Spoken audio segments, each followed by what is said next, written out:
Bikin oseng-oseng kikil campur kentang. Hai guys, balik lagi ke dapur Santi. Yang ini jadul, dapur jadulnya di toko ya. Tetap kita masak-masaknya di toko ya. Ini dapur-dapur jadul, yang penting bisa nyaman kita masak. Dan masakan kita itu enak, nikmatin orang-orang yang makan di sini ya. Dan ini udah langsung aja, udah kita aja goreng aja ini kentang ya. Pertama kita goreng-goreng kentang dulu. Sebelum kita bikin goseng-gosengnya, ini untuk campuran kikil kita nanti ya.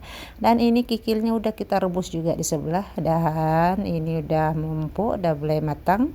Tetap kita ulek-balik karena kikilnya raja lengket ke wajan-wajan. Dan ini bahan-bahannya ada bawang merah, bawang bombay, dan serta ini bahan gilingnya ada cabai, ada kunyit, ada kemiri, ada bawang putih, dan jahe sama lengkuas. Dan nggak lupa perkecapannya. Dan lanjut kita ke proses bikin goseng-gosengnya. Kita tumis dulu perbawangan sampai harum, sampai betul-betul udah wangi ya. Baru kita masukkan juga perbahan-bahanan lainnya, daun-daunan ya, daun salam, daun kunyit, dan daun jeruk, serta batang serai. Nggak lupa kita masukkan juga pas menumis ya, biar wanginya menyerba gitu ya, kayak orangnya gitu. Dan langsung kita masukkan juga itu perbumbuan giling ya, dan kita goncang-gonceng sampai betul-betul udah matang, sampai kering bumbunya, dan betul sampai wangi ya. Tetap kita kasih juga penyedap rasa, dan ini kita kasih juga saus tiram sama kecap, kita nggak lupa ya, karena kita bikin goncang-gonceng kikil ya pakai kecap ya. Ini tapi kecap bikinnya pedas juga, jadi pedas manis lah hitungannya. Tetap di gosang-goseng juga, tetap dibolak-balikkan bumbunya biar nggak gosong ya. Dan nggak lupa kita kasih juga penyedap rasa sama garam, dan nggak lupa kita cicipi ya guys. Dan itulah ya cara masaknya kikil, karena dia murah kali lengket. Dan nggak lupa kita masukkan kapulaga, kulit manis, serta bunga lawang. Kalau orang bilang itu bintang-bintang itu ya, nggak tahu lah apa nama sama kalian. Dan lanjut kita tetap kusang-kusang sampai betul-betul matang, dan kita lupa dicicipi ya. Dicicipi dulu rasanya. Kalau udah rasa mantap, langsung kita masukkan ini kikilnya. Nah, kikilnya tetap kita aduin karena dia raja lengket.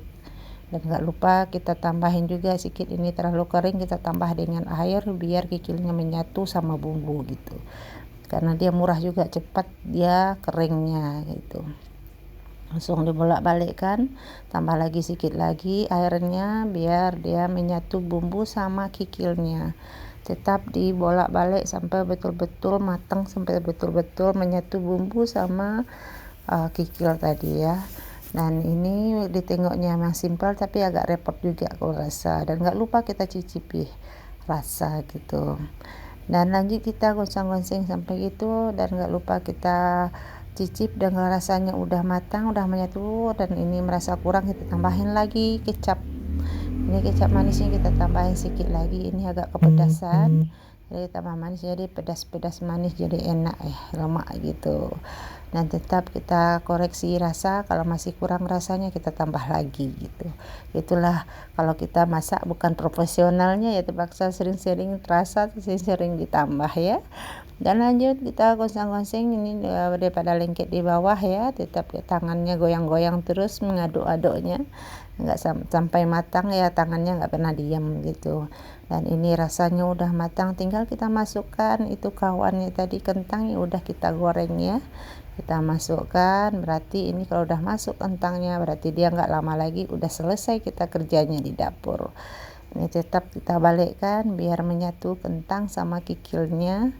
Dan nggak lupa tetap dibolak-balik karena murah gosong, dan apinya dikurangin sedikit ya, biar nggak cepat gosong. Karena ini kita tinggal menyatukan, karena bumbunya udah matang, kentangnya udah matang juga tadi, dan kikilnya udah matang, jadi kita tinggal membaurkan mereka aja biar menyatu rasa gitu.